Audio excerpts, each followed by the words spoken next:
अस्सलाम वालेकुम दोस्तों, तुसी देख रहे हो अपना पंजाब टीवी ते मैं तुहाडा मेज़बान अफजालन। सब तो पहले अपने चैनल को करो सब्सक्राइब ते नाल ही लगी हुई घंटी को दबाओ क्योंकि सारी लेटेस्ट और बेहतरीन वीडियो साढ़े दोस्तों तक पहुँचे सब तो पहले। लो जी दोस्तों, अज अस अपना पंजाब टीवी पर जनाब एक वैड सेल की है। साढ़े बहुत ही अच्छे सबसक्राइबर ने मुदसर भाई okara तो उन्होंने जनाब वैड खरीदी है। वैड की लदाई करान लगे हैं। अल्लाह ताला इनू खैरी सलामती पहुँचावे तो अल्लाह ताला उन्होंने पहले इस वैड की जनाब वीडियो पाई सी यूट्यूब पर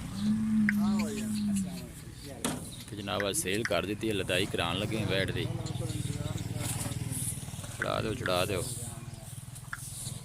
तकते अगे यार। जानवर माशाल्लाह बड़ा ही खूबसूरत है। इंशाल्लाह दोस्तों की खातर इस तरह ही जनाब मेहनत करांगे। ध्यान ना किसी ना लगे।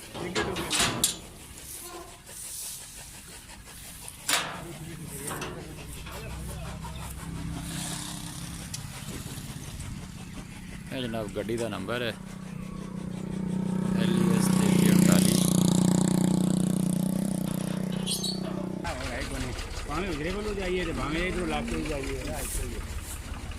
वीडियो पसंद आवे लाइक तो शेयर जरूर करना है। मिलेंगे एक अच्छे लाजवाब वीडियो के नाल। अपनी मेज़बान अफजाला ने दो इजाज़त। अल्लाह निगहबान।